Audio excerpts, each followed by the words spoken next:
బాగానండి, నీతి కలుగుతుంది. అయితే ధర్మశాస్త్రం వల్ల కలిగిన నీతి ధర్మశాస్త్ర కాలంలో ఉన్న వారిని సంపూర్ణులుగా చేయలేకపోయింది. అందుకని రోమపత్రికలు 8వ అధ్యాయంలోకి వచ్చేటప్పటికీ యేసు ధర్మశాస్త్రం వల్ల కాకుండా యేసుక్రీస్తు మూలంగా, ఆయన యందలి విశ్వాస మూలముగా మనము దేవుని నీతి అగునట్లు పాపమెరుగని ఆయన మన కోసం ఆయన అర్పించి, బలిగా అర్పించి, ఆయన రక్తము ద్వారా మనం నీతిమంతులుగా మార్చబడాలని ప్రభు సంకల్పమై ఉన్నది. కాబట్టి ప్రియులారా, దేవుని యొక్క సంకల్పము మనలో నెరవేర్చబడాలి, ఆయన నీతి మనలో నెరవేర్చబడాలి. Praise the lord. కాబట్టి దేవుని యొక్క ప్రతి మాట మనల్ని శుద్ధీకరిస్తుంది. దేవుని సన్నిధికి మనం వచ్చినప్పుడు ఏమండి, భౌతికంగా మీ చేతుల్లో తీసుకొని మోసుకొని వెళ్తున్నది ఏమీ లేనట్టు కనిపించవచ్చు, కానీ మనం ఆత్మ సంబంధంగా భౌతికంగాను మనకు ప్రయోజనకరమైనటువంటి ఎన్నో ఆశీర్వాదాలు ప్రభు యొక్క వాక్యము మూలముగానే మనకు కలుగుతాయి. ఆ సంగతి మనం గుర్తించి ఆ దేవుని యొక్క వాక్యమును మనం జాగ్రత్తగా మనం గ్రహించుకోవాలి. ప్రభు అనేక సంగతులు బోధించారు. ఒకరోజు విస్తారమైన ప్రజలు ప్రభు దగ్గరికి రావడం, ఆ సముద్ర తీరాన ఆయన ఆ జనులందరినీ ఆయన ఇరుకు కలగకుండా దోణిలో కూర్చుని బోధ చేస్తూ ఉంటారు. ప్రియులారా, అది అక్కడ అనేక విషయాలు, ఎన్నో ఉపమానాలతో కూడిన సంగతులు ప్రభు వాళ్ళకి చెప్పారు.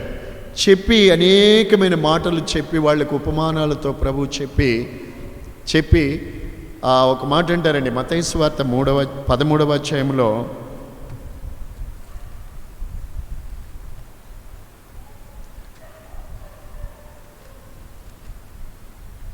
వీటన్నిటినీ మీరు గ్రహించుచున్నారా, వీటన్నిటినీ మీరు గ్రహించితిరా. 13:51. ఎన్నో సంగతులు ప్రభు చెప్పారు. పరలోక రాజ్యమును గురించి, దేవుని వాక్యము వారిలో ఎలాంటి కార్యాలు చేస్తుందో ఎన్నో సంగతులు ప్రభు చెప్పి, మీరు వీటన్నిటినీ మీరు గ్రహించితిరా.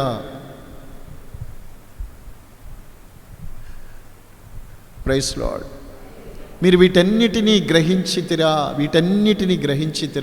అన్నారు. అంతవరకు వాళ్ళు, మీరు అధ్యాయం ఆరంభంలో చూస్తే ఈ 13వ అధ్యాయంలో బహుజన సమూహాలు కూడి వచ్చినప్పుడు ఆయన కూర్చుండి ఆ జనులందరికీ వాళ్ళని చూచి చాలా సంగతులు వాళ్ళతో మాట్లాడుతూ వచ్చారు అన్నారు. ఇంకా తర్వాత 15వ వచనం చూడండి. మీ కన్నులు చూస్తున్నాయి.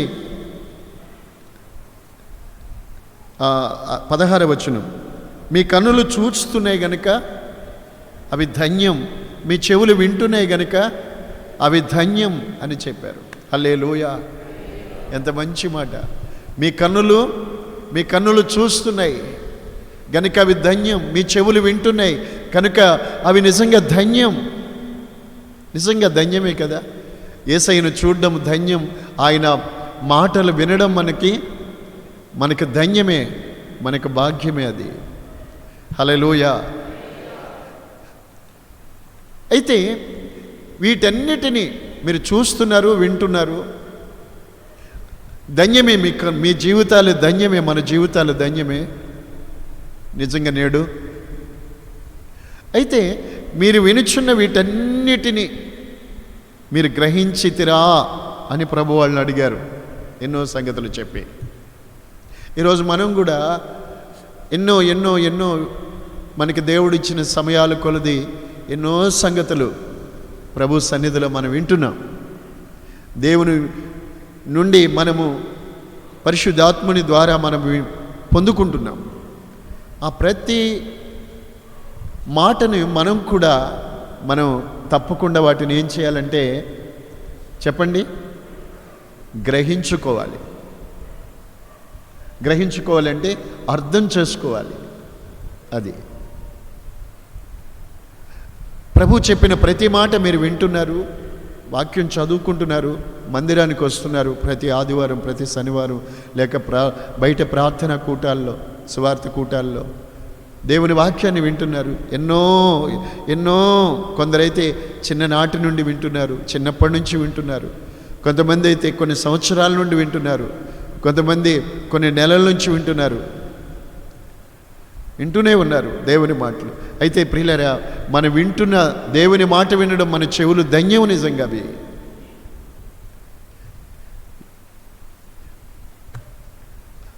ప్రభువుని ఈ లోకంలోనికి పంపి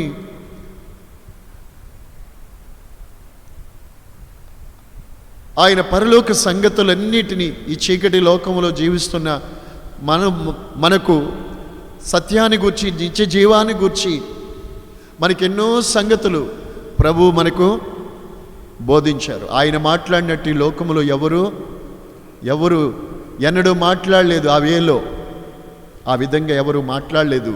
యేసు ప్రభు మాట్లాడినట్టు ఆ మాటలు ఆయన మాటలు మనం వింటున్నాం.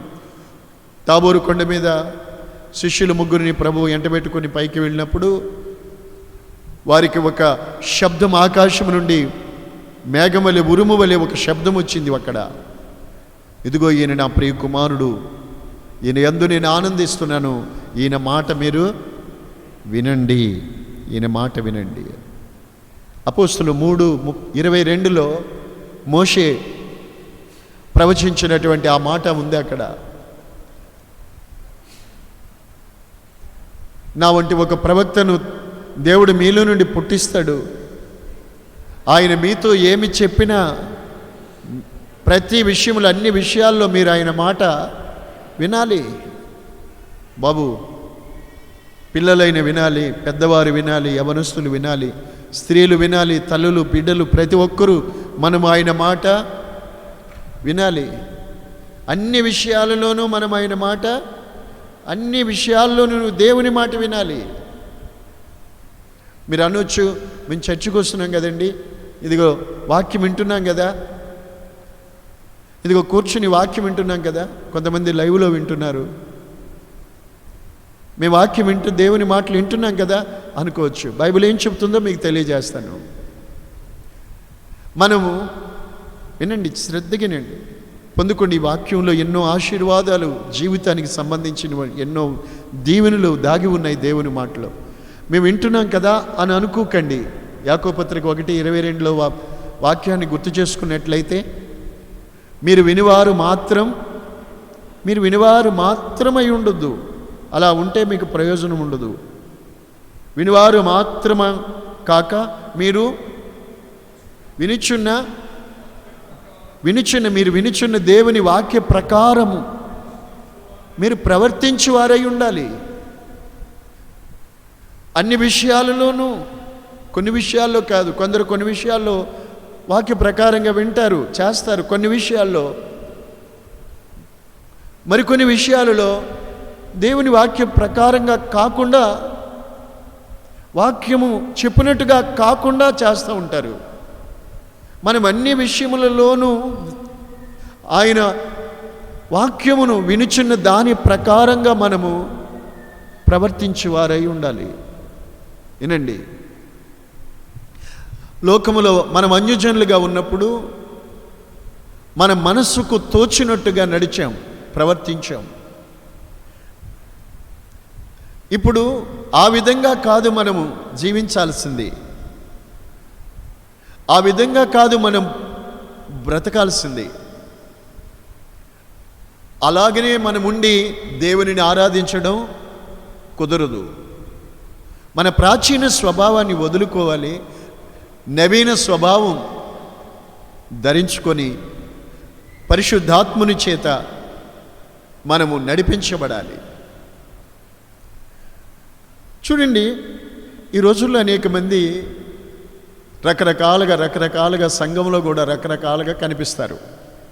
అదే విషయాలు మన మత్తయి సువార్తలో ప్రభు చెప్పినప్పుడు మనకు కనిపిస్తాయి.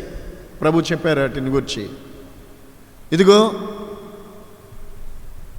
ఆయన విత్తనాలు విత్తుతున్నారట, ఆయన విత్తనం, మంచి విత్తనాలు ఆయన విత్తుతున్నారంటండి. ఆయన విత్తినప్పుడు కొన్ని విత్తనాలు త్రావు ప్రక్కన పడ్డాయని, మరికొన్ని విత్తనాలు రాతి నేలన పడ్డవని, మరికొన్ని విత్తనాలు అదిగో కొన్ని ముళ్ళ పొదల్లో పడ్డవని, మరి కొన్ని విత్తనాలు మంచి నేలన పడ్డావని చెప్పారు. ఈ విత్తనాలను గూర్చిన భావము మళ్ళా శిష్యులకు వివరంగా తెలియచేశారు ప్రభు. ఆ మాటలు ఎంతో ప్రాముఖ్యం. మనం ఎన్నిసార్లు చదువుకున్నా ఇది తెలిసిందే కదా అని అనుకోవడానికి వీల్లేదు. Praise the Lord, praise the Lord, హల్లెలూయా.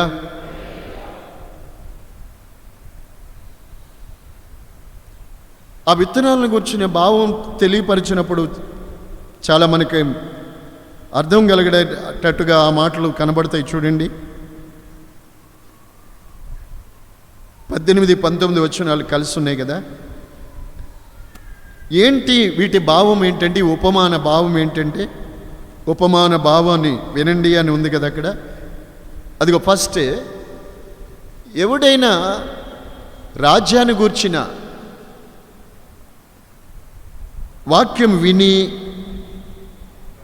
గ్రహింపక ఉంటే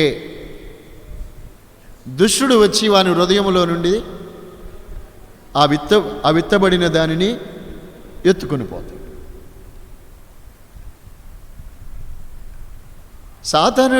సాతానుడు ఎత్తుకుపోయేది ఏమిటి అంటే చెప్పండి. ఇప్పుడు అందరూ మాట్లాడాలి. దుష్టుడు అనగా అపవాది, వాడు ఏమెత్తుకుపోతాడు?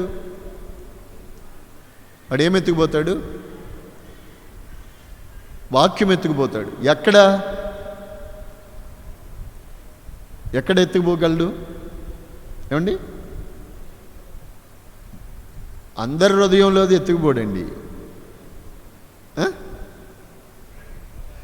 ఎవరైతే వాక్యం ఎత్తబడుతుంది, విత్తనం వల్లే ఎత్తుతున్నారు, ఎవరైతే విని కూడా దాన్ని గ్రహించుకోవట్లేదో అక్కడి నుంచి వాళ్ళు హృదయాల్లో విత్తబడిన వాక్యాన్ని దుష్టుడు ఎత్తుకుపోతాడు. ఇప్పుడు వీళ్ళ దగ్గర ఏమున్నట్టు?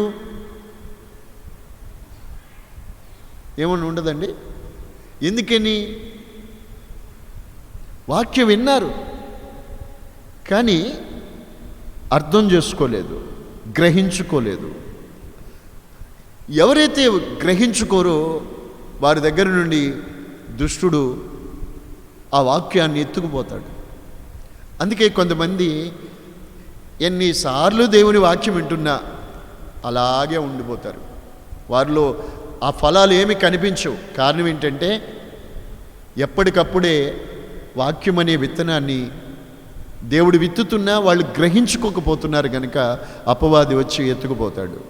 సాతానుగాడు బంగారమో బట్టలో మీ దగ్గర నుండి ఏమీ ఎత్తుకెళ్ళడు. వాడు ఎత్తుకెళ్ళేది దొంగ ఇంటికి వచ్చాడు అనుకోండి, ఏం ఎత్తుకెళ్తాడు? విలువైన వస్తువులే ఎత్తుకెళ్తాడు, విలువైనవి ఏంటనే తీసుకెళ్తాడు. చాలా విలువైనవి ఏంటో అవి వాడికి తెలుసు, పట్టుకుపోతాడు. అలాగే సాతానుగాడు కూడా వాడు ఎత్తుకుపోయే వాళ్ళు అనుకునేది ఏంటంటే వాక్యం. ఒక వ్యక్తి యొక్క హృదయంలో వాక్యమే లేకపోతే ఇక ఆ వ్యక్తి జీవితమే నిష్ప్రయోజనం. నువ్వు పేరుకు క్రైస్తవుడుగానే ఉండు, నీలో మాత్రం వాక్యం లేకుండా సాతానుగాడు ఎత్తుకుపోతే పేరుకు క్రైస్తవుడిగా క్రైస్తవురాలుగా ఉండి ఏమీ ఫలము ఉండదు. కాబట్టి మనలో ఏముండాలి అని అంటే దేవుని వాక్యాన్ని వింటున్నారు మీ చెవులు ధన్యం. అయితే నీ వినుచున్న దానిని ఏం చేయాలి? మాట్లాడండి, గ్రహించుకోవాలి. ప్రతి ఒక్కరూ దేవుని మాటలు విని ఏం చేయాలి? చెవులతో వినాలి, హృదయంతో గ్రహించుకోవాలి, అర్థం చేసుకోవాలి. చాలా శ్రేష్టమైన సంగతులండి. రెండవదిగా బైబిల్ చూడండి, ఇన్ని చెప్తున్నానండి. ఈ ఒడిలో కూడా కొంతమంది అవసరమైన సంగతే ఇప్పుడు మీకు చెబుతున్న మాటలు. వింటున్నట్టే ఉంటారు కొంతమంది, గ్రహించుకోరు. రేపు తెలుస్తుంది సంగతి. ఆ విత్తబడిన చోట ఏమీ లేవు. ఎప్పటికప్పుడు గ్రహించుకోకపోతే ఎత్తుకుపోతున్నాడు వాడు. రెండవదిగా రాతి నేల అని యేసయ్య చెప్పారు కదా. రాతి నేలలు, కొన్ని రాతి నేలలు ఉంటాయి. పైన మట్టి ఉన్నట్టే అనిపిస్తుంది కానండి, కింద రాతి నేలలు, రాతి ప్రదేశాలు. అక్కడ విత్తనాలు ఏమైనా మొలుస్తాయి, కానీ కొంచెమే ఉంటుంది కదా మట్టి. ఎక్కువ లోతు వేరు దిగడానికి ఉండదు కదా. అందుచేత బాగా ఎండ తగిలినప్పుడు ఆ రాతి నేల మీద వచ్చిన మొక్కలు ఏమవుతాయి? ఎండిపోతాయి. ఎందుకని? వేరు లేదు. కొంతమంది వాక్యం వింటారు, వాక్యం విన్నప్పుడు సంతోషంగానే ఉంటారు, కానీ వాక్యము నిమిత్తమై ఏదైనా శ్రమ, శోధన, బాధ వచ్చిందనుకోండి, నిష్ఫలులు అయిపోతారు, ఎండిపోతారు. వేరు లేదు. నీవు అలాగూ ఉంటే నీ ఆత్మీయ జీవితం ప్రయోజనం ఉండదు. మూడవదిగా, మూడో రకమైన నేలను గురించి మనం అక్కడ బైబిల్లో చూస్తాము. ప్రభువు చెప్పారు, ముళ్ళ పొదలు ఉన్నాయి. ఆ ముళ్ళ పొదల్లో కొన్ని పడిపోయాయి, విత్తనాలు వెళ్ళి కొన్ని ముళ్ళ పొదల్లో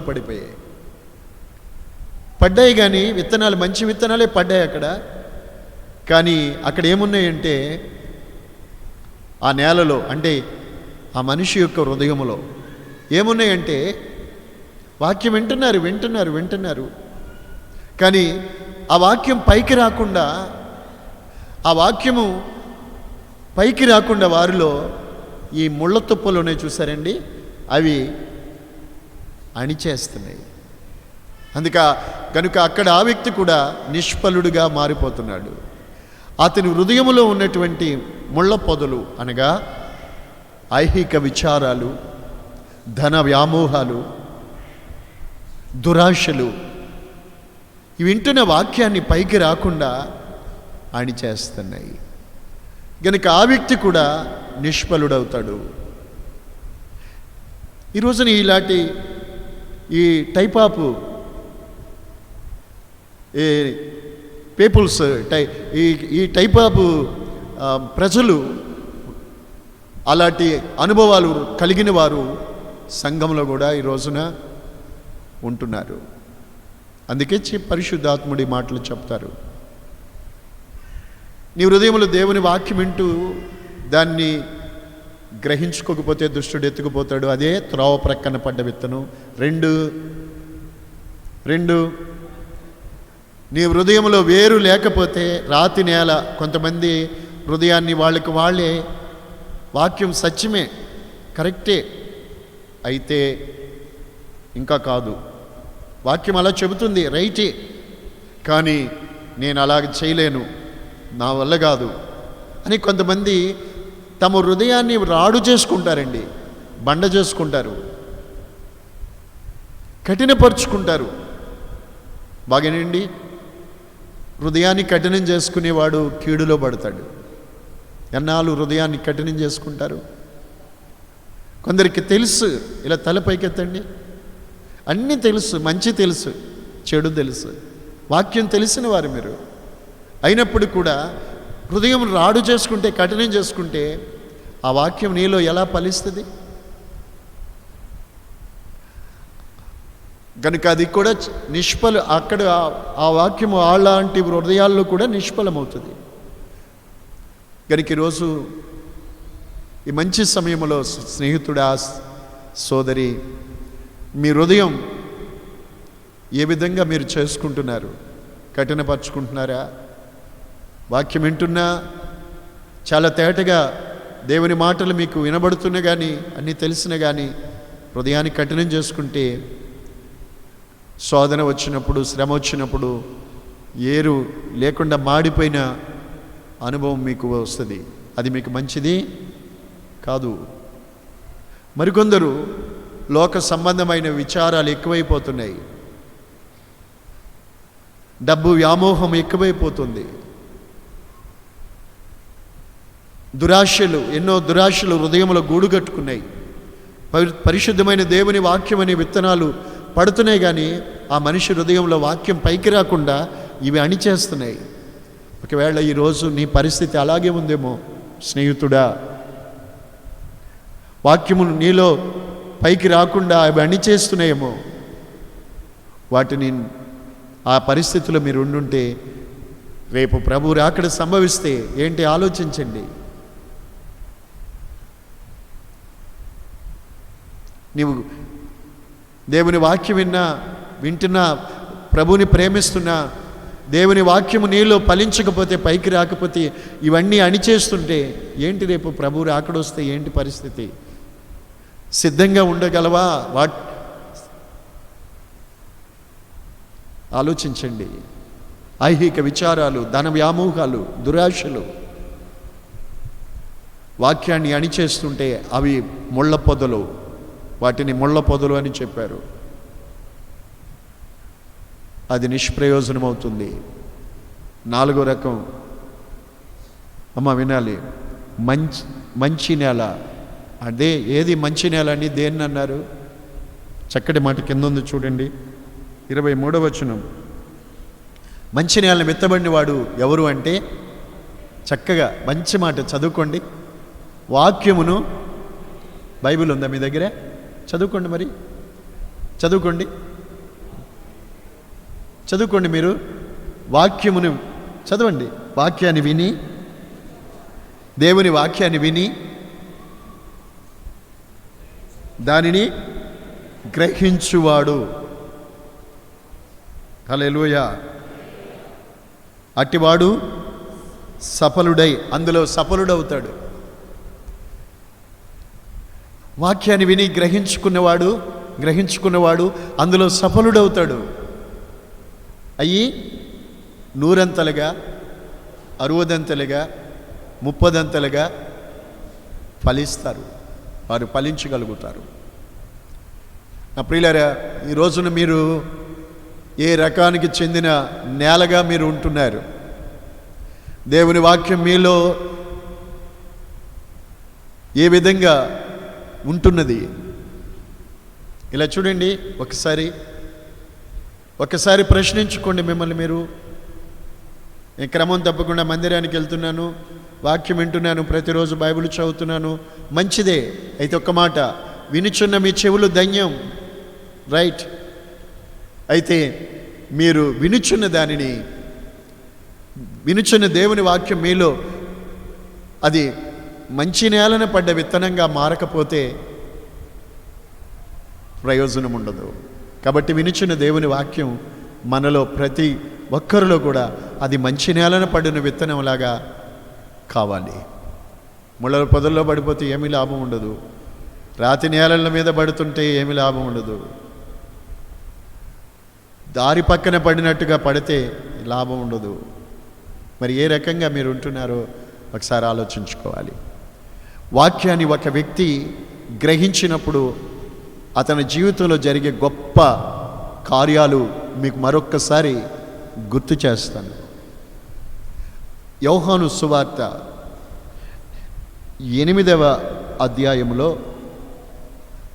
ప్రభు తను నమ్మిన యూదులతో మాట్లాడుతూ చెప్పారు ఈ మాట. 31వ వచనం వినాలి. నేను అందుకే మిమ్మల్ని సారిసారిగా, ఒకవేళ మీరు ఏమైనా అనుకోవచ్చు, ఎందుకు ఇలా చెప్తున్నారు, వినండి, ఇలా చూడండి, నిద్రపోకండి, అటు ఇటు తిరక్కండి. ఎందుకు ఇలా చెప్తానో తెలుసండి? ఒకవేళ మీలో కొందరికి అది నచ్చకపోవచ్చేమో, కానీ నేను ఎందుకు చెప్తానో తెలుసా? దేవుని వాక్యం వినేటప్పుడు అలాంటి ఏమాత్రం కూడా మనలో ఉన్నట్లయితే మనం మోసపోతామండి. అందుకని వాక్యం వినేటప్పుడు చాలా మెలకువతో జాగ్రత్తగా దేవుని వాక్యం వినాలి. ఆమేన్. మన కళ్ళు చూడాలి, మన బ్రెయిన్ కూడా, మన ఆలోచనలు కూడా, మన హృదయం కూడా చాలా మెలకువగా ఉండాలి, సిద్ధపరచుకోవాలి. Praise the lord. ఇక తర్వాత వాక్యం విన్న తర్వాత మీరు తినండి, లేకపోతే పండుకోండి. కానీ వాక్యం వినేటప్పుడు మాత్రం చాలా జాగ్రత్తగా ఉండాలి. Praise lord. వినేటప్పుడు చాలా జాగ్రత్తగా వినాలి. అటు మాట వినడం, ఇటు మాట వినడం, ఒక మాట వినడం, ఇటు తిరగడం అలా చేయకూడదు. అది దేవుని మాట. దేవుని మాట ఎలా వింటున్నావు నువ్వు? మరి ఆ యేసుప్రభు పాదాల దగ్గర కూర్చుని ఆయన మాటలు, పాదాల దగ్గర కూర్చుని విన్నది మాట. నిజంగా వాస్తవంగా ఇంట్లో ఎన్నో పనులు ఉన్నాయి. వాళ్ళ సిస్టరే దానికి సాక్ష్యం. ఎన్నో పనులు ఉన్నాయి.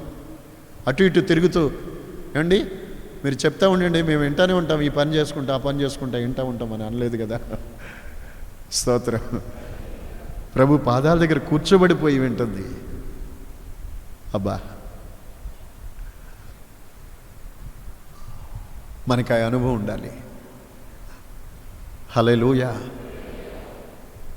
కొంతమంది చూస్తానండి, అప్పుడప్పుడు చూసినప్పుడు భలే అనిపిస్తుందండి. చాపేసుకుని తలిపేసుకుని ఇంటి పనులు చేసుకున్న తర్వాత స్త్రీలు కూడా తల మీద బట్టేసుకుని కూర్చుని పెన్ను దగ్గర పెట్టుకుని బైబిల్ పెట్టుకుని వాక్యం చదువుకుంటూ ఉంటారు. నేను ఒక్కొక్కసారి చూసినప్పుడు అలాంటి వాళ్ళని చూస్తే నాకు ఎంతో సంతోషం వేస్తుంది.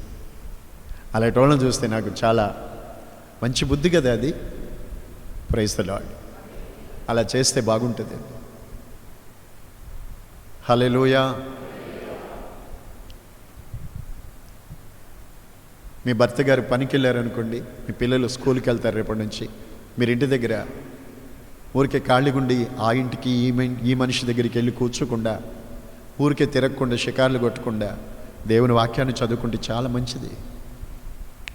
స్త్రీలైన పురుషులైన కానీ. హల్లెలూయా. చదవండి బాబు ఆ మాట. మీరు నా వాక్యమందు నిలిచిన వారైతే నిజముగా నాకు శిష్యులై ఉండి సత్యాన్ని గ్రహిస్తారు. అప్పుడు చూడండి ఆయన నమ్మిన యూదులతో చెప్పారు ప్రభు ఆ రోజున, మీరు నా వాక్యమును అందు మీరు నిలిచిన వారైతే, ప్రభు వాళ్ళకి వాక్యాన్ని చెప్పారు. అప్పుడు వాళ్ళతో చెప్తున్నారు, ఈ వాక్యమందు మీరు నిలిచినట్లయితే మీరు సత్యమేంటో గ్రహిస్తారు. అప్పుడు సత్యాన్ని మీరు గ్రహించుకున్నప్పుడు, అప్పుడు మీరు ఆ సత్యము మిమ్మల్ని ఏం చేస్తుంది? మిమ్మల్ని స్వతంత్రులుగా చేస్తుంది. చూడండి, యేసయ్య వాళ్ళతో మాట్లాడుతూ ఉన్నప్పుడు వాళ్ళు అన్నారు, ప్రభు మాటలు వింటున్నారు వాళ్ళు అన్నారు, ఏంటి మీరు ఇలా అంటారు? మేము అబ్రహాము సంతానం కదా, మేము ఎవరికి ఎప్పుడు దాసులం అవ్వలేదు, సత్యము మిమ్మల్ని స్వతంత్రులుగా చేస్తుంది అంటారేంటి? మేము ఎవరికి దాసులుగా లేము కదా. ఈ మాటలు మాట్లాడారు. కానీ యేసయ్య ఏం మాట్లాడారు? సత్యం ఏంటో మీరు గ్రహిస్తే ఆ సత్యము మిమ్మల్ని స్వతంత్రులుగా చేస్తుంది. వాళ్ళకి అర్థం కాల. ఆ తర్వాత వివరించి చెప్పారు. పాపాన్ని గురించి చెప్పారు. అక్కడ అబ్రహాము పిల్లలే, మీరు ఇజ్రాయేలీలే, కానీ ఎవరికి మేము దాసులం లేదని ఆ కోణంలో మీరు అనుకుంటున్నారు. కానీ పాపము చేయు ప్రతివాడు పాపానికి దాసుడు. మీరు ఈ సంగతి గుర్తించట్లా. పాపము చేయు ప్రతివాడు పాపానికి దాసుడు అనే సంగతి, నీవు పాపం చేస్తూ ఉంటే పాపానికి దాసుడుగా ఉన్నావనే సంగతి ఎప్పుడు గ్రహిస్తావు? వాక్యాన్ని, సత్యాన్ని గ్రహించినప్పుడు, వాక్యాన్ని గ్రహించుకున్నప్పుడు. వినండి, వాక్యాన్ని విని దాన్ని గ్రహించుకుంటే అప్పుడు ఆ గ్రహింపు నీకు కలిగినప్పుడు నీవున్నది ఎక్కడో, ఎవరికి ఎందులో దాసరికంగా దేనికి దాసుడుగా బ్రతుకుతున్నావో గ్రహించుకుంటావు. అప్పుడు ఆ గ్రహించుట వల్ల ఆ సత్యము అనగా దేవుని వాక్యమే సత్యం. ఆ సత్యాన్ని మీరు గ్రహించినప్పుడు ఆ సత్యం మిమ్మల్ని స్వతంత్రులుగా చేస్తుంది. అవును, గ్రహించుకుంటేనే. లేకపోతే వినేసి విని గ్రహించుకోకపోతే అర్థం కాదు. అందుకని గ్రహించాలి, దేవుని వాక్యం గ్రహించుకోవాలి. సమరయ స్త్రీతో యేసయ్య మాట్లాడినప్పుడు ఆయన ఎవరో గ్రహించలేదు. ఆయన మాట్లాడినప్పుడు ఆయన ఓ రకంగా చెప్తుంటే ఆయన ఆత్మ సంబంధంగా చెప్తుంటే ఈమెమో లోక సంబంధంగా, శరీర సంబంధంగా అనుకుంటా వచ్చింది. మేము సమరయలో, మీరు యూదులకి సమరయులకి సాంగత్యం ఏంటి అంటారు. నీళ్లు గురించి చెప్తే బావి గురించేమో ఈ బావి లోతయింది అంటారు. ఆమె యాకోబు కంటే గొప్పవాడివా, చేదు కూడా నీ దగ్గర ఏమీ లేదు, నాకెలా ఇస్తావు? ఆయన ఎన్ని చెప్పినా ఇంకా అర్థం అవట్లేదు. అమ్మా నా మాటిను, ఈ నీళ్లు తాగితే మరలా దాహం అవుతుంది, నేను ఇచ్చే నీళ్లు తాగితే నీకు దాహం అవుదంటే కూడా గ్రహించుకోలేదు. అయితే ఇంత దూరం నేను రాకుండా ఇవ్వండి ఆ నీళ్లు, ఇంత దూరం రాకుండా అంటుంది. ఇంతవరకు మీకేం అర్థమైంది? యేసయ్య ఇన్ని మాటలు చెప్తే కూడా ఆమెకి అది చక్కగా చెప్పారు.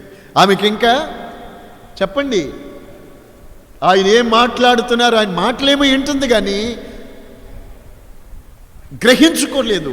గ్రహించుకోక యూదుడు అంటుంది, ఈ బావి లోతయింది అంటుంది, చేదు కూడా నీ దగ్గర ఏమీ లేదంటుంది, మళ్ళా దాహం అవ్వకుండా అయితే ఇవ్వండి అంటుంది. ఏమి గ్రహింపు లేదు. అప్పుడు ప్రభు అన్నారు, ఆమెను గూర్చి డీప్గా, ఆమె హృదయం అంతరంగాన్ని గూర్చి, ఆమె ప్రవర్తనను గూర్చి మాట్లాడారు. అప్పుడు అంది, అయ్యా. అంతవరకు ఆమె రహస్య జీవితాన్ని కప్పుకొని తనలో తన జీవితాన్ని, తనలో ఉన్న పాపపు స్థితిని తను ఎరగకే అందులోనే ఇదే ఆనందం అనుకుని బ్రతుకుతుంది. పైగా ఆమెకి భక్తిని గురించి తెలుసు, ప్రవక్తల గురించి తెలుసు, మెస్సయా గురించి తెలుసు, ఆరాధన గురించి తెలుసు, అన్నీ తెలుసు. యేసయ్య సమరయ స్త్రీ దగ్గరికి రావడానికి, అక్కడ దర్శించడానికి కారణం పాపం ఎక్కడుందో కృప అక్కడ ఉంది. వచ్చి చాలా సుదీర్ఘ ప్రసంగం చేశారు ప్రభు అక్కడ.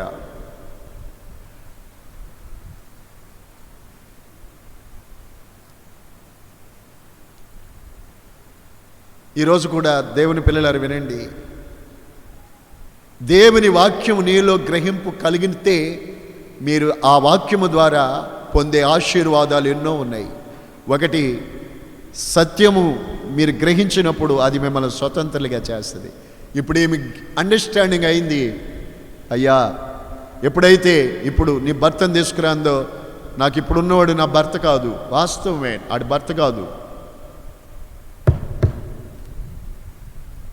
వాక్యం చెప్పేటప్పుడు కూడా తలాల్చుకున్నారా? ఇంకాను కొంతమంది కూర్చుని నడుము లాగుతున్నా, కాళ్ళు లాగుతున్నా అంటున్నారంటే గ్రహిస్తున్నారు వాళ్ళని. కొంతమంది ఈ దెబ్బలో ఉన్నారంటే, ఇందాక ఆరంభంలో చెప్పాను చూడండి, కొంతమంది పిల్లలు బాగుపడాలని ఎన్నెన్నో ఐటమ్స్, ఫుడ్ ఐటమ్స్ డబ్బాల్లో వేసి డబ్బులు పెట్టి కొనుక్కొచ్చి తల్లిదండ్రులు పెడతారు. ఎన్నెన్నో ఐటమ్స్ పెడతారు. ఎన్ని పెట్టినా వాళ్ళు బాగుపడకపోతే బాధపడతారు. అదే మా పరిస్థితి కూడా.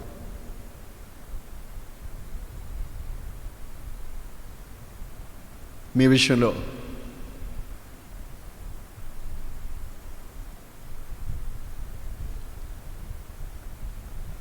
నాకు పెనిమిటి లేడని నిజం చెప్పావమ్మ, నువ్వు సత్యమే చెప్పావు. నీకున్నవాడు పెనిమిటి కాదు, 5 పెనిమిట్లు ఉన్నారు.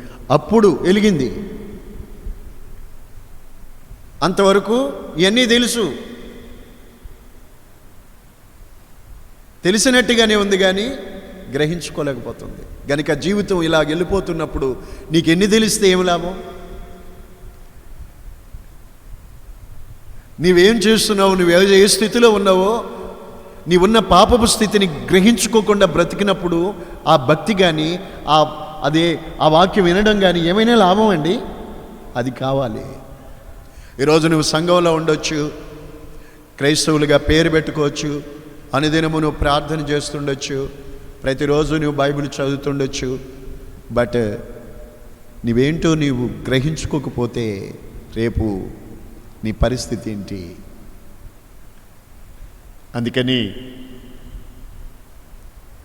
ప్రభువు ఆ మాట అనగానే అక్కడ అందండి, మీరు చదువుకోండి కావాలనుకుంటే, యోహాను సువార్త 4:19 అయ్యా అప్పుడు అంటే చూడండి, నీవు ప్రవక్తవని నేను గ్రహిస్తున్నాను ఇప్పుడు. హల్లెలూయా, హల్లెలూయా.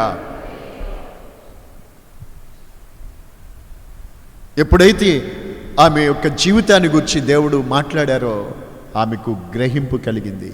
వినాలి, ఇక్కడ మేము దేవుని వాక్యాన్ని మీరు చెబుతున్నప్పుడు పరిశుద్ధాత్మని వలన సంఘంలో మీరు చేరి వచ్చి వాక్యం వింటున్నప్పుడు నా ప్రియులారా, ఆ వాక్యాన్ని మీరు గ్రహించినప్పుడు ఆ వాక్యము ద్వారా మీరు ఇలాంటి ఫలాలు, ఇలాంటి కార్యాలు మీ వ్యక్తిగత జీవితాల్లో చూడగలుగుతారు. కొంతమందికి ఎన్ని చెప్పినా మార్పు లేకుండా బ్రతుకుతారు. అలాంటి వాళ్ళని చూస్తే నాకు చాలా బాధేస్తుంది. ఏంటి ఈరోజు ఇలాంటి దేవుని వాక్యం విన్నాం కదా, వీళ్ళకి ఏం అర్థం అవ్వలేదా? బాధేస్తుందండి. ఈ వాక్యం విని ఇంకా ఇలాగే బ్రతుకుతున్నారా అనిపిస్తుంది. కారణం ఏంటంటే కొంతమంది నువ్వు గ్రహించుకోవాలి. వాక్యము గ్రహించినప్పుడు స్వతంత్రులు అవుతారు. దానివల్ల ఇప్పుడు ఈమె జీవితంలో అదే కలిగింది. ఎప్పుడైతే ఆమె గ్రహించుకుందో ఆ పాపపు దాస్యము నుండి ఆమె స్వతంత్రురాలుగా మార్చబడింది. ఆమె జీవితానికి విడుదల కలిగింది. హల్లెలూయా. నా ప్రియమైన స్నేహితులారా, మీరు కూడా దేవుని వాక్యమును, పరిశుద్ధ దేవుని వాక్యం వింటున్నారు. అయితే మీరు వినుచున్న దాన్ని, ఆ వాక్యం మీలో ఫలిస్తుందా? మీరు గ్రహించకుండా ఉంటే ఎప్పటికప్పుడు దుష్టుడు ఏం చేస్తాడు చెప్పాలి? సాతానుగాడు ఏం చేస్తాడమ్మా? ఏం చేస్తాడు? ఎత్తుకుపోతాడు. ఏం చేస్తాడు? ఎత్తుకుపోతాడు. వాక్యం అనే దేవుని వాక్యం వాడు ఎత్తుకుపోయినప్పుడు ఇక్కడ ఏముంటుంది? ఇక్కడ చెప్పండి. హలో, చెప్పాలి. ఓ మాస్టర్ పాఠం చెబుతూ అడిగారంటే పిల్లల్ని, ఓ చెట్టు మీద 10 చిలకలు ఉన్నాయి. అరే పిల్లలు ఏనంటరా, చెట్టు మీద ఎన్ని ఉన్నాయి? కొమ్మ మీద 10 చిలకలు వచ్చి ఉన్నాయి. అంతలోనే ఒక ఆయన తుపాకీ పేల్చాడు. ఒకటి పడింది, కింద చచ్చింది. ఇంకా అక్కడ ఎన్ని ఉంటాయి అని అడిగారట. ఎన్ని ఉంటాయి చెప్పండి ప్రసాద్? ఎన్ని ఉంటాయి? 9 ఉంటాయి. అదే గ్రహించలేకపోవడం అంటే. బయలుగా నేను ఎందుకు చెప్పాను ఈ కథ, ఈ పెట్ట కథ ఎందుకు చెప్పానంటే, అదే మరి. స్తోత్రం చెప్పండి. తుపాకీ పెట్టి కాల్చగానే ఎన్ని ఉంటాయి? ఇంకా అక్కడ 8 ఉంటాయా? ఏముంటాయండి? ఏముండవు. ఎందుకని ఉంటాయా? తుపాకీ పెట్టి కాల్స్తే చచ్చింది ఏదో చచ్చింది, కానీ ఉన్నాయన్నీ ముఠాలు ఇంకా పరుగు పెడతాయి, ఎగిరిపోతాయి. ఎక్కడికి ఎగిరిపోతాయి. ఉంటాయా? అక్కడ ఉంటాయా? 9 ఉంటాయా? బలి లెక్కలు చెప్పారే, ఒక్కటి ఉండదు. అలాగే నువ్వు గ్రహించుకోకపోతే దుష్టుడు వచ్చి, సాతాను కూడా వచ్చి ఎత్తుకుపోతాడు. ఎప్పుడుదప్పుడు ఎత్తుకుపోతాడు ఫ్రెష్గా. అలాంటి దురాత్మలు లోకంలో క్రియ చేస్తున్నాయి. అందుకనే వాక్యం అనే దాన్ని ఎత్తుకుపోయినప్పుడు ఇంకా మనిషి జీవితం మామూలే. నిన్నున్నట్టే ఈవేళ ఉంటారు, ఈవేళ ఉన్నట్టే రేపు ఉంటారు. ఏ మాత్రం మార్పు వాక్యము ద్వారా, వాక్యం విన్న మార్పు ఏమి? అందుకే కొంతమంది మారకపోవడానికి, నువ్వు నిజంగా దేవుని వాక్యం వింటే, వాక్యం గ్రహించుకుంటే, ఆ వాక్యము మిమ్మల్ని స్వతంత్రులుగా చేస్తుంది. హల్లెలూయా. నువ్వు ఇక ఆ దాస్యపు కట్లలో, ఆ బానిసత్వం బతుకులు ఇక ఉండవు. ఎలాంటి వ్యక్తి అయినా మారుతాడు దేవుని వాక్యం గ్రహించుకుంటే. త్రాగుబోతులు మారుతారు, వేశ్యలు మారుతారు, దొంగలు మారుతారు, నరహంతకులు మారుతారు, లంచగొండ్లు మారుతారు. ఎలాంటి పాపపు బ్రతుకులు అయినా మారుతాయి, బాగుపడతాయి. విగ్రహారాధికులు మారుతారు. స్తోత్రం. నీ విని గ్రహించుకోవాలి. Praise God. అలాగే చూడండి, జస్ట్ మీకు చిన్నగా చెప్తాను.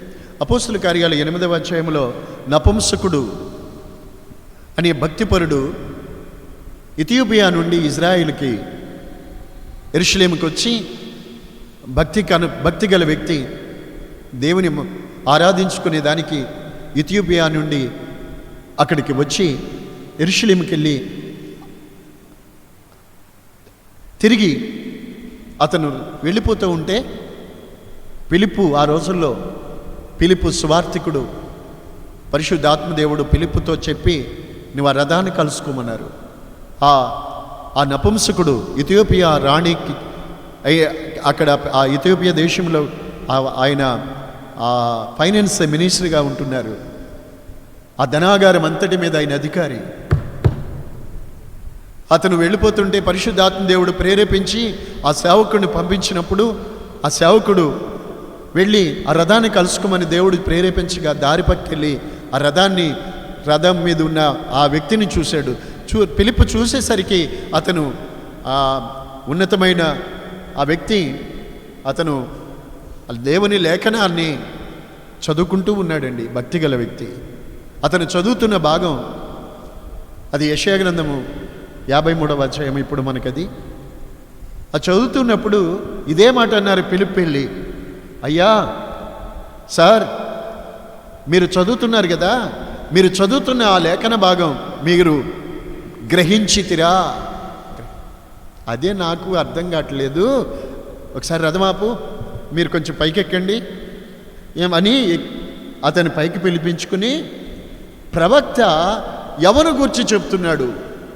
తన్ను గూర్చి, ఆ వేరొకరిని గూర్చి, గొర్రె బొచ్చు కత్తిరించు అని ఎదుట మౌనమైపోయినట్టు ఆయన మౌనమైపోయినని అక్కడ యెషయా ప్రవక్త క్రీస్తుకు ముందుగానే అతడు ప్రవచించిన ప్రవచనాన్ని గూర్చి చదువుతున్నాడు, కానీ అతనికి అర్థం కాల. అడిగాడు.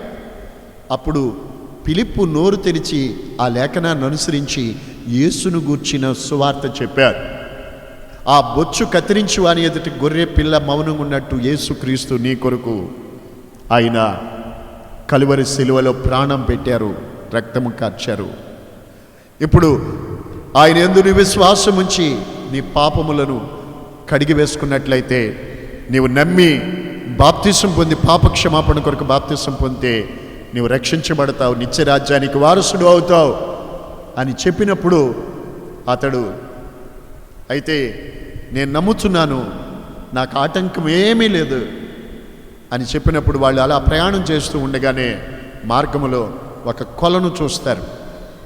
ఇక వెంటనే చూడండి, అతను అంటాడు, వాక్యాన్ని చూశాడు, ఇటు వాక్యాన్ని చూశాడు, చదివాడు, ప్రవక్త సేవకుడు చెప్పగా విన్నాడు, దాన్ని గ్రహించుకున్నాడు.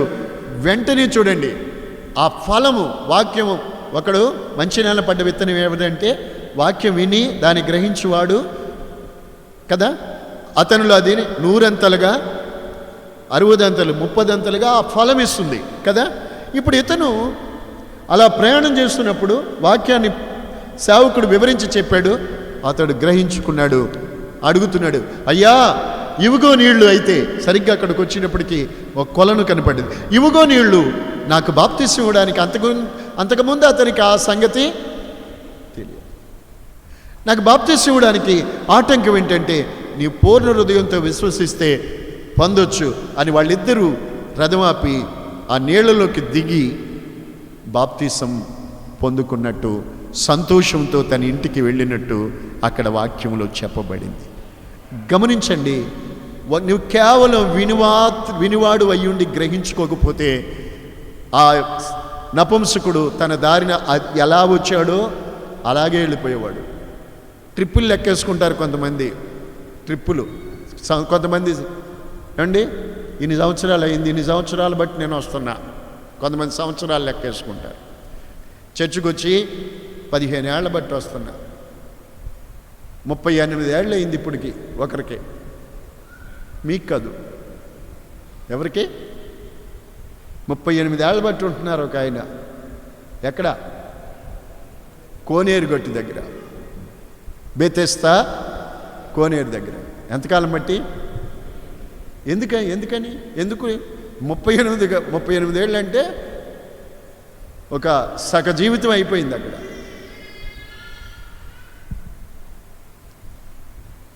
సగం జీవితం అయిపోయింది.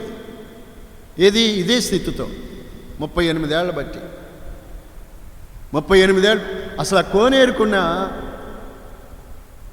విశిష్టత ఏంటంటే, ఆయా సమయాలకి దేవదూత దిగి కోనేరుని కదిలిస్తారు. అట్లాంటప్పుడు అక్కడ అనేక మంది వ్యాధిగ్రస్తులు ఉంటారు. గుడ్డివాళ్ళు, కుంటోళ్ళు, ఊచకాలు చేతులు కలిగి ఎవరైనా కానీ కోనేరులో దేవదూత దిగి ఎప్పుడు కదిలించినో విని వెంటనే ఏ రోగి అయితే ముందు అందులో పడతాడో వాడు ఎట్టి వ్యాధి గలవాడైనా బాగుపడిపోతాడు. 38 ఏళ్ళ బట్టి ఏ అవకాశం రాలేదా? యేసయ్య వచ్చి అడిగారు, ఏం బాబు ఇదే బాగుందా? టయానికి వచ్చేస్తుంది రొట్టె, టయానికి నెలకు సంబంధించిన రేషన్ అంతా అందిపోతుంది, నెలకు సంబంధించిన సరుకులన్నీ వచ్చేస్తున్నాయి. బాగానే చూసుకుంటున్నారు పాపం. వీళ్ళ పిల్లలు బాగానే చూసుకుంటున్నట్టున్నారు. వీళ్ళ పిల్లలు మంచోళ్ళు. రే నువ్వు బాగుపడతావో బాగుపడవో నీ ఇష్టం, తెచ్చి ఇక్కడ పెట్టాం. కోనేరులో దేవదూత దిగి కదిలించడం ఖాయం. దేవదూత దిగిన వెంటనే కదిలించిన వెంటనే అందులో ముందు పడ్డవాడు బాగుపడ్డము ఖాయం. మరి నువ్వు ఎప్పుడు పడతావో నీకు పడు అని వాళ్ళ తెప్పలో వాళ్ళు పడవలసింది ఈడు కదా. కోనేరులో వీడు పడాలి కదా. వాళ్ళు తెచ్చి అక్కడ ఇట్టారు. వాళ్ళు కనిపెట్టుకుని ఉండవలసింది వాళ్ళు రోగులు కాదు, ఈడు రోగి. ఈడు పడాలి కదా. ఈడు పడ్డా. ఈడి దగ్గర ఉన్నది ఒకటి సాకు ఏంటంటే, నేను వచ్చినంతలో ఇంకొకటి వెళ్ళిపోతున్నాడు. అయ్యా ఇంకాడు వెళ్తున్నాడులే, ఇంక దిగటం ఎందుకులే అనుకుంటాడు వీడు. బెడ్ దిగడు ఇంకా.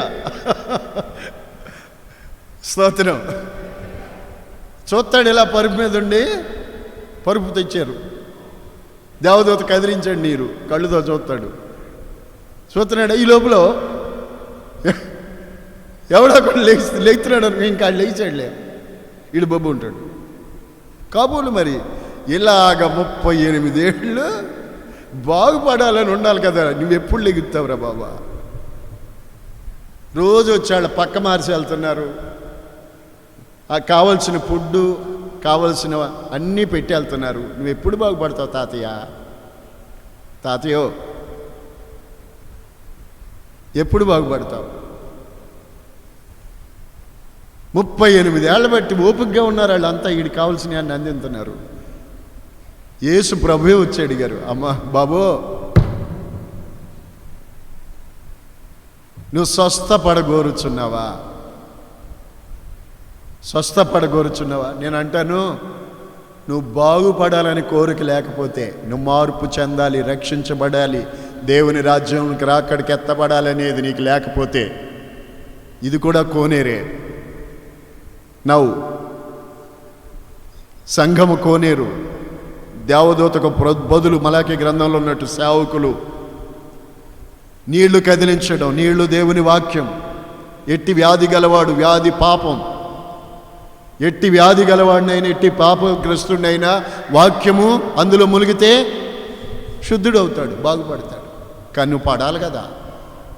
దేవదూత కదిలింతుంది. అప్పుడు కంటే ఒకవేళ మీరు అనుకోవచ్చు, మేము ఇజ్రాయెల్ వెళ్ళినప్పుడు ఇదే బెతెస్దా కోనేరు అని చూపిస్తే అది ఏదో ఏమండి, మనం రొయ్యి పిల్ల ట్యాంకులు, చిన్న ట్యాంకులు చేసుకొని రైసీడ్ వ్యాపారం చేసుకున్నారు చూడండి, ఆ మాదిరిగా ఎండిపోయిన గుంటల్లా ఉన్నాయి అక్కడ. ఇప్పుడేం దేవదూత దిగట్లేదు, యేసుప్రభు వచ్చాక ఎందుకు దిగట్లేదు? ఇప్పుడు కూడా దిగితే అక్కడ ఎలా ఉండు చెప్పండి. నేను చెప్పనా, వినండి. ఇజ్రాయెల్ వెళ్తే పుణ్యమని కాదు, ఏమండి చెప్పేదేనండి. అందుకే యేసు ప్రభు అన్నారు, ఎక్కడిద్దరు ముగ్గురు నా నామాన్ని కూడి ప్రార్థిస్తే అక్కడ నేను నీకు యేసు ప్రభు కావాలి, యెరూషలేము యాత్ర కాదు మనకు కావాల్సింది. అది గొప్ప కాదు. ఆమేన్. మనం యెరూషలేము వెళ్ళక్కర్లేదు యేసయ్యను చూడడానికి. నీవు ఆత్మతో సత్యముతో ఆయన ఆరాధిస్తే ఆయన నీ దగ్గరికే వస్తాడు. Praise the lord. తను తాను ప్రత్యక్షపరుచుకుంటాడు. ఆయన మహిమ నువ్వు చూడగలుగుతావు. ఇప్పుడు ఎందుకు ఆగిపోయింది బెతెస్దా కోనేరు? ఆ ప్రభావం తెలుసా? ఆ బెతెస్దా కోనేరు యేసు ప్రభువుకి సాదృశ్యం. ఇప్పుడు అది సంఘానికి సాదృశ్యం. దేవుని కార్యం ఆగిపోలేదు. ఆ కార్యము, ఆ రక్షణ కార్యం ఇంకా అంతకంటే మహిమకరముగా ఇప్పుడు ప్రభు అయిన యేసుక్రీస్తు ద్వారా కొనసాగించబడుతూ ఉంది. Praise the lord. కనుక ప్రియులారా, దేవుని వాక్యములో నువ్వు పడాలి.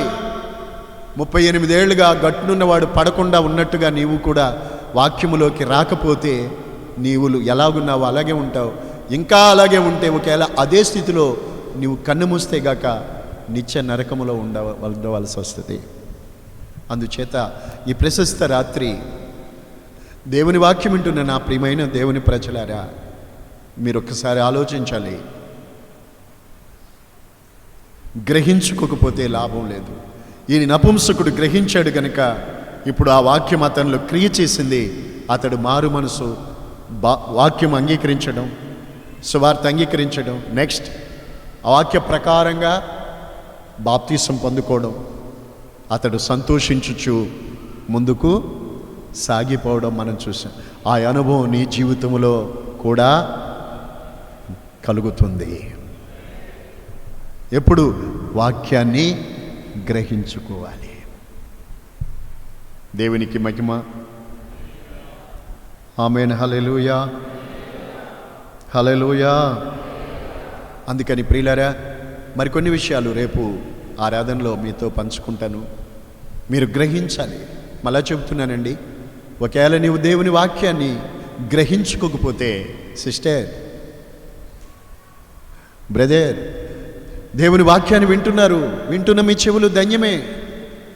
ప్రభువుని కొలుస్తున్నారు, నిజంగా ధన్యమే మన జీవితాలు. అయితే ఆ వాక్యాన్ని గ్రహించుకోకపోతే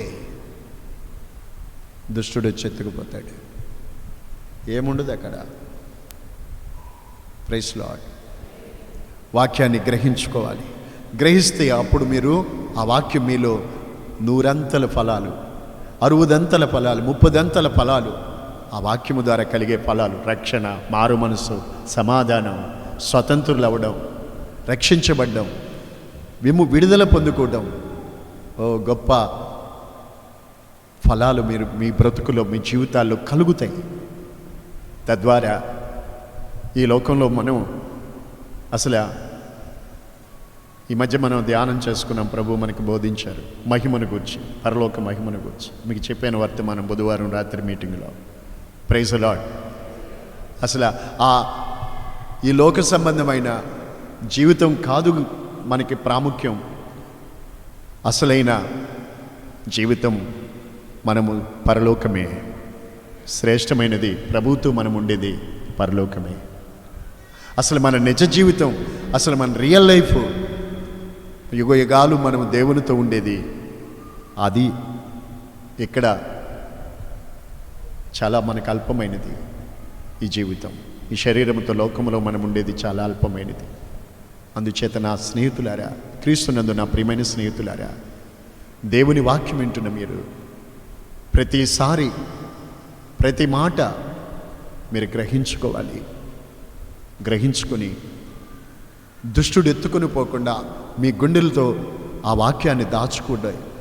ఆ వాక్యం మీలో ఆ ఫలాలు మీరు పొందుకోవాలి. సత్యం మిమ్మల్ని, వాక్యాన్ని గ్రహించుకున్నప్పుడు మిమ్మల్ని స్వతంత్రులుగా చేస్తుంది. మీ జీవితాలు గొప్ప విడుదల కలుగుతుంది. మీరు ప్రయోజనకరంగా నడిపించబడతారు, మహిమకరంగా మార్చబడతారు, ఆశీర్వాదకరముగా కొనసాగించబడతారు. Praise the lord. చేతులు పైకెత్తి ప్రభుని స్తుతిందాం. హల్లెలూయా. శ్రేష్టమైన ప్రతి ఈవి, పరసంబంధమైన ప్రతి ఆశీర్వాదము జ్యోతిర్మేడగు తండ్రి యొద్ద నుండే మనకు వస్తాయి. యేసయ్య ప్రతి మాట గ్రహించుకుంటే, ప్రతి మాట యేసయ్య మాటలో మనకి ఎంత మేలు ఉంది. ప్రతి మాటలో మేలు ఉంది. ఇది అది అని కాదు. ప్రతి మాట మన బ్రతుకులకు మనం గ్రహించుకుంటే ఆ ఫలం, ఆ వాక్యము ద్వారా మన జీవితాలకు ఎంతో ఉన్నతమైన ప్రతిఫలం, మనకు మేలు ఉంది. గనుక ఈరోజు కొంచెం ఇక రాబోయే ముందున్న కాలానికి ఒక ఇంట్రడక్షన్ అనుకోండి. రేపు మరింత శ్రేష్టమైనటువంటి దేవుని వాక్య భాగాలను మీతో పంచుకుంటాను. ఈ మాటలు మీ హృదయాల్లో దాచి భద్రపరచుకోండి.